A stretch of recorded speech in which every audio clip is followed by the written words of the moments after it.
Engineer Bryce Hernandez ililipat sa Pasay City Jail ni Tito Soto. Sa wakas nagkaroon na ng example o nagkaroon na ng isang makukulong mula sa flood control project issue ng ating bansang Pilipinas.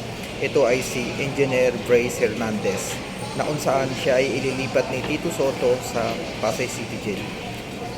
Magandang example yan kasi para sa mga ibang nililitis sa ngayon about sa flood control project is sila magiging alerto sila ngayon kasi parang sa Senado kasi yung litis na ginaganap parang lang sila, parang hindi sila kinakabahan, nakangiti pa, tumatawa. Kaya magandang example ito na makukulong o may isang nakulong na isa sa mga flood control project includes itong ang si Engineer Bryce Hernandez ay ililipat o pinalipat ni